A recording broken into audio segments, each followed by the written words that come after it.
అందం, ఆరోగ్యం, ఆత్మవిశ్వాసం అనూస్తో సాధ్యం. ట్రాన్స్ఫర్మేషన్ సర్వీసెస్ పైన flat 50% discount. Anoos since 1982.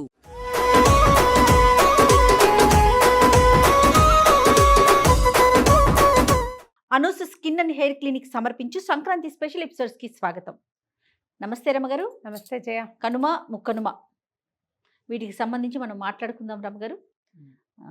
Kanuma రోజు కాకి కూడా కదలదని, ముక్కనుమ రోజు ముక్క కొట్టాలని నాన్ వెజ్ తినే వాళ్ళైతే, వెజిటేరియన్స్ వెజ్ అనుకోండి.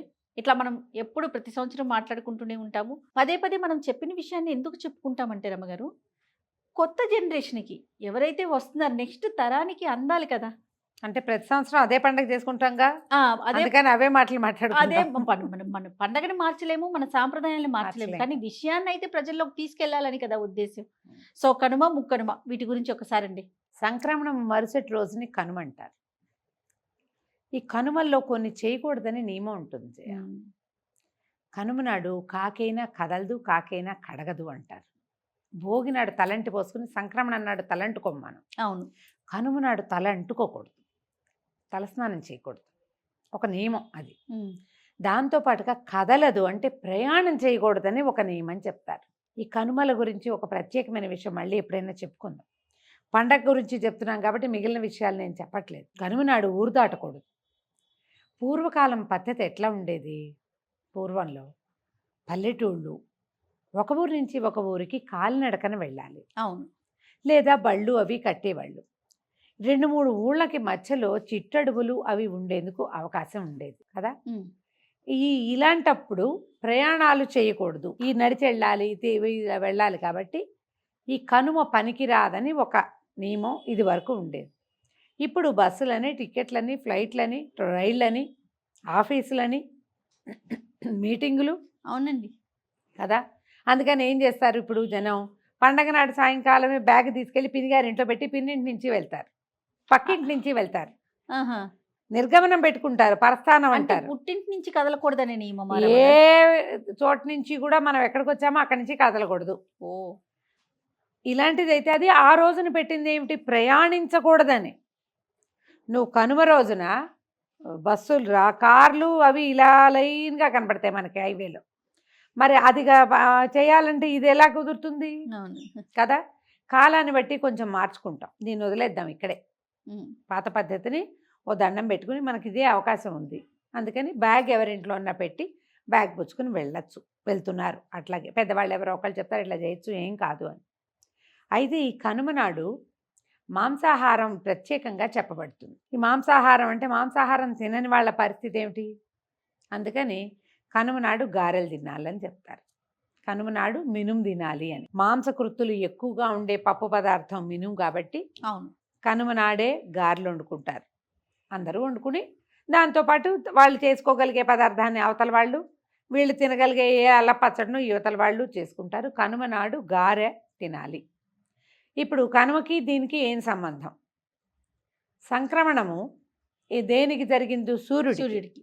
సూర్యగమనంలో మార్పు రాగానే ప్రకృతిలో మార్పులు మొదలైపోతాయి. బలవర్ధకమైన ఆహారం తీసుకోరా నాయనా, రేపటి నుంచి ఉంది నీ సంగతి. ఎండ దంచి కొట్టేస్తాడు, మొదలు పెడతాడు. మాఘం వచ్చిందంటే ముదిరిపోతుంది. ఈసారి సంక్రమణము మాఘము పెద్ద దూరంలో కూడా లేవు. అవును అవును.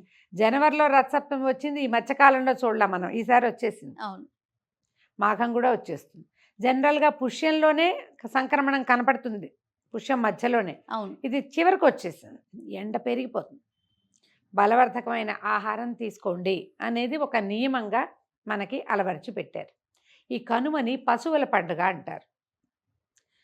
ఈ ముందు కాలం అంతా అంటే మనకి ధాన్యాన్ని ఇల్లు చేర్చే వరకు, ఎక్కడి నుంచి ఆకుమళ్ళు పోసిన దగ్గర నుంచి, అంటే విత్తనాలు వేసిన దగ్గర నుంచి ఈ ధాన్యం ఇంటికి చేరేదాకా, అంటే సంక్రాంతి పండగ దాకా బాగా పనిచేసినటువంటి ఎడ్లని, గిత్తలని, కోడలని సేవిస్తారు. ఈరోజు ఆవులుంటే గోసేవ చేసుకుంటారు.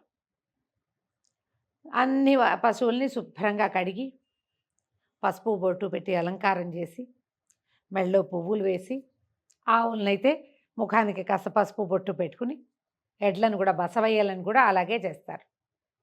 అలంకారం చేసి మెళ్ళో దండలేసి పూజించి నమస్కారం చేసుకుని తండ్రి నువ్వు ఒకడే ఉన్నావు కాబట్టి ఈ వ్యవసాయం అంతా సులువుగా అయిందని ఆ రోజున వాటి మెడల మీద కాడి వెయ్యరు, భక్తిగా దండం పెట్టుకుంటారు.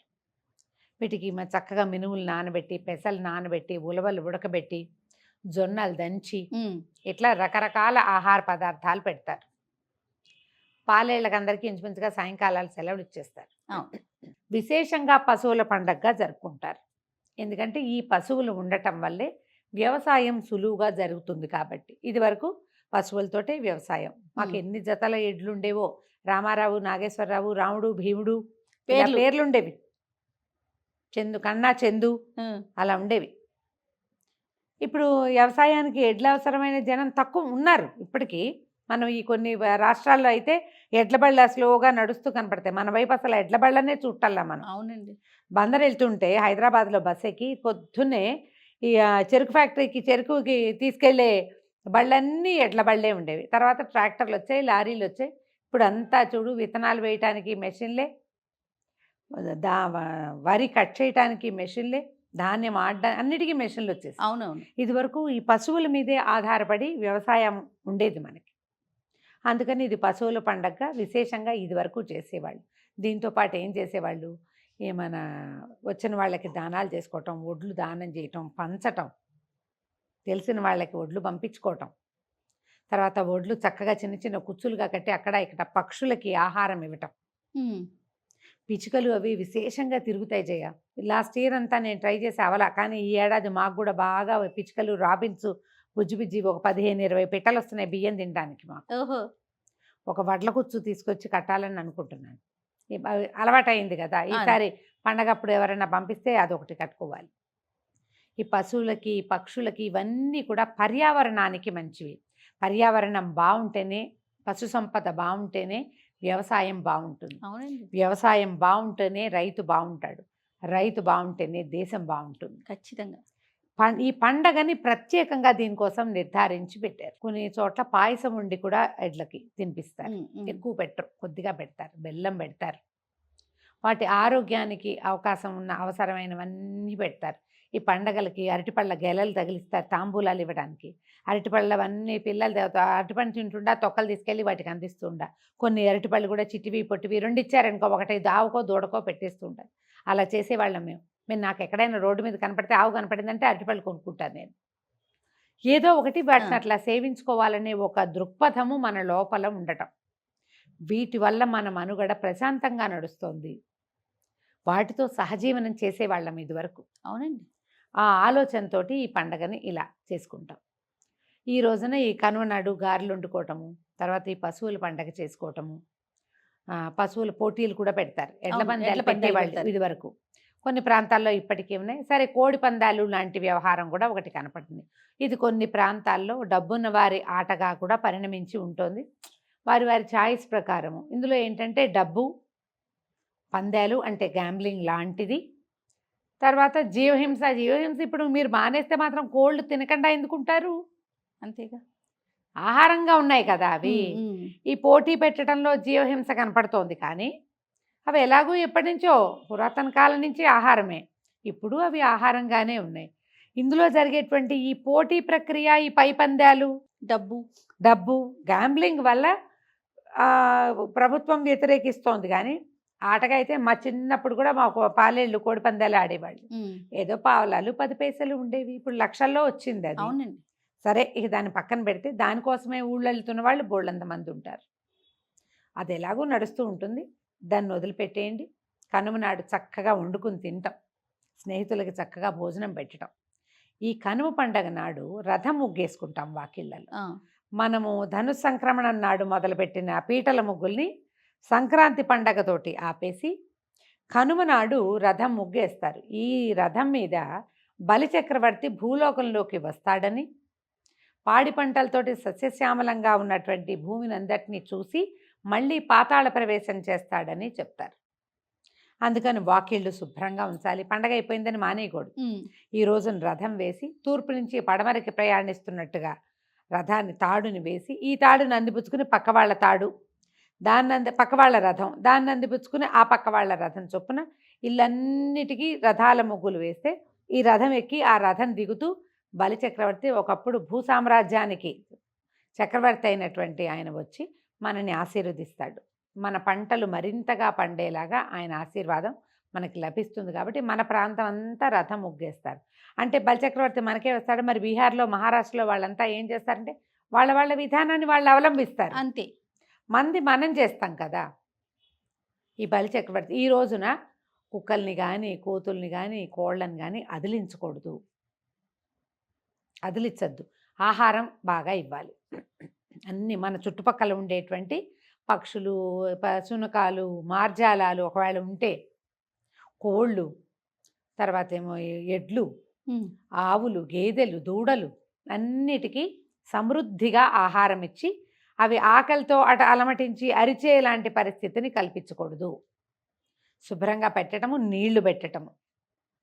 ఇది గనక చేస్తే బలిచక్రవర్తి సంతోషిస్తాడని, ఆయన ఆశీర్వాదం లభించి ఈ పంటలు మరింతగా పండి సస్య సమృద్ధి కలిగి మనకి ఆహారపు కొరత అలాంటివి ఈ ఏడాది రాకుండా ఉంటుందని మనం ఈ పని చేస్తాం. ఓకే. ఈ రథ ముగ్గులు వేసుకుంటాం. దీంతో పండగ హడావిడి ముగిసిపోతుంది. కనుమ నాడు ప్రయాణం చేయకూడదు, ముక్కనుమ నాడు కూడా చేయకూడదు అంటారు. ముక్కనుమ అంటే కనుమ నాటి మర్నాడు. దీనికి ఈజీ మెథడ్ నేను చెప్పా కదా. మీ బ్యాగులు తీసుకెళ్ళి ఎవరింట్లో ఉన్నా పెట్టుకోండి. ఆ బ్యాగ్ మీ ఇంటికి తేకుండా మీ ఇంటి నుంచి వాళ్ళ ఇంటికి వెళ్ళి ఆ బ్యాగ్ పుచ్చుకుని అట్టించట్టే వెళ్ళండి.